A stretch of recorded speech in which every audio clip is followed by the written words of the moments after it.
après Tempête sous un crâne de Victor Hugo, après Paroles gelées de François Rabelais.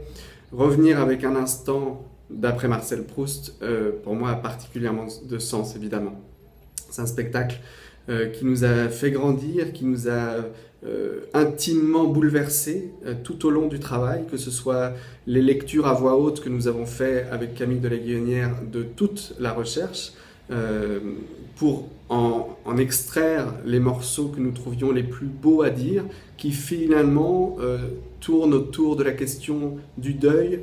du souvenir, de la trace, de ce qui nous constitue, nous, chacun être humain, et principalement donc des êtres qui nous ont aimés, que nous avons aimés et qui nous ont quittés.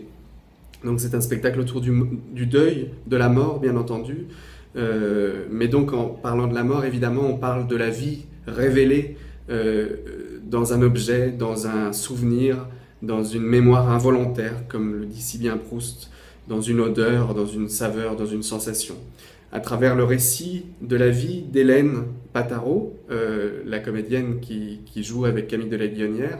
et Camille d'ailleurs qui invente aussi des histoires, qui nous livre aussi des histoires de lui. Voilà, il dialogue comme ça dans l'expérience qui consiste à se comprendre l'un l'autre, de qui l'on est, de où on vient, et au fur et à mesure, sans qu'on s'en aperçoive, ils se racontent, ils se disent du Proust, bien entendu. Et donc c'est à travers la petite porte qu'on rentre dans ce monument qu'est À la recherche du temps perdu, qui est peut-être la plus belle langue française qui n'ait jamais été écrite jusqu'à aujourd'hui, et que je suis si heureux de faire entendre au théâtre. J'espère que cette rencontre adviendra intimement comme elle l'a été pour moi à chaque instant du travail. Je vous remercie beaucoup et je vous redis à quel point je suis heureux d'être à Lyon cette saison.